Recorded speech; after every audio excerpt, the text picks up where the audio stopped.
Hey everyone, I want to explain this author's thesis paper just because I know each class is in a little bit of a different position and I want to make sure we're super clear on what it is. So we do these from time to time. They're great practice for both the stimulus-based multiple choice and our document-based question.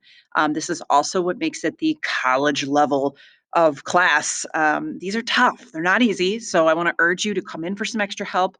If you're struggling, don't struggle alone, okay? Come in, reach out to me. I will help you out. So the first one we're doing is on an article here by John Shai. He's writing this in 1975, and it says Hearts and Minds in the War for Independence. So what you're going to want to do is easiest thing is to get a hard copy. I should also say, just kidding, he's writing this in 1976. Ooh, there you go. So the first thing you always want to do when we do ATPs is you want to think about who is writing this. So, and when are they writing it? Because remember, context matters, friends. We are all a product of the world we're in. So in 1976, here's a little background. We obviously were celebrating our independence, right? The 200th anniversary and the birthday of the country. We also had just not accomplished our goals in Vietnam. And in 1975, we had to pull our troops off the rooftops in Saigon. Saigon will fall to the communists. It will be renamed Ho Chi Minh City, which is what it is called today. So needless to say, we did not fully accomplish our goal of containing communism there. So when you look at what he's writing here about how the British lost a war that they really shouldn't have lost, that's going to affect what he's saying. Okay, so let's take a look at our template here.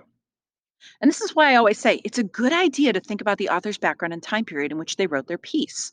What events or ideas may have influenced them, and how might this shape their argument? You don't have to actually write this out, but I want you to think about it. So I just sort of walked you through that first one. John Shai is writing in a world where the United States is really struggling with our foreign policy, and it hasn't gone well. And again, when we look at the United States being a country that has a very powerful, well funded military with all the technological advantages. How are we not able to accomplish that goal in Vietnam? And I think these are the same questions that the British were asking in 1783. How the heck did we lose this thing, right? They have no reason to lose. So, what goes wrong? That's the focus of this particular article. So, as you're reading the article, think about what is Shai saying about where did the British go wrong? I mean, they have no excuse, right? They're going against the ragtag American militia, which is like randoms. Militia's just trained in the middle of town every once in a while, and that was it. This is not a professional army. How did they lose this? So that's your author's thesis. Now, remember, you don't just want to find a smart sounding sentence and recopy it. You want to really say, and this is what you do at the end of the article. You read the whole thing and then you stop and you say, okay, what was her point or his point? What is John Shai trying to sell me? And you put that in your own words. That's the thesis. It should be one sentence. So, what is, I'm going to tell you right now, John Shai is going to blame something on how the British lost the war. What is he blaming? What is he arguing here about how the British lost a war that they literally had no excuse to lose? So, you could put a couple reasons in there, but you want to put it one sentence. Now, the next thing you do, once you have his thesis, how does he prove it? Okay.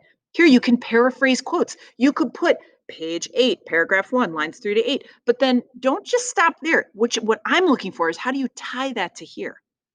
So maybe you list that and say, here in this passage, Shai is arguing that this is the reason that the British lost the war because blah, blah, blah, blah, blah, right? You're going to tell me a little bit more here. I need to see, just listing the quotes will not get you credit. You've got to connect it. I want to see your connections.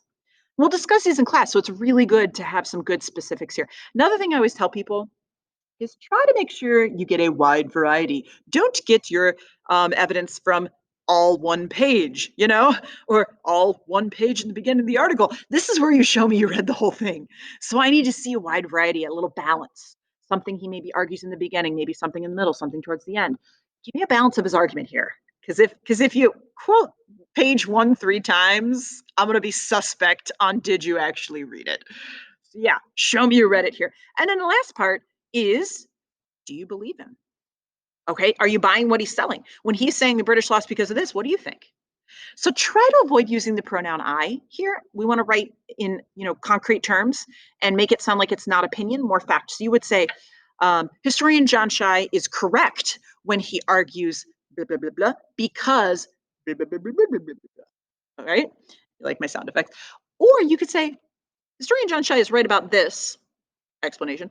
However, he's off on this, and here's why. So this should be 1 to 3 complete sentences on whether or not you agree with the author. So see what we're asking you to turn in? 1 sentence thesis. 3 bullet points of analysis here showing me you read that article, pull in some specifics. And then your analysis here. Are they right or are they wrong? And if they're right, why? And if they're wrong, what are they wrong about? Okay? That's what we're doing. So that's what we've got for our first ATP. These will get so easy. You'll be able to crank these babies out in your sleep. But this first one might be a little tricky. So please do not hesitate to reach out to me or go. I can meet with you. I can Zoom with you, whatever you need. Come ready to talk about it on the day it's due. And that's it. Thanks, friends. See you soon.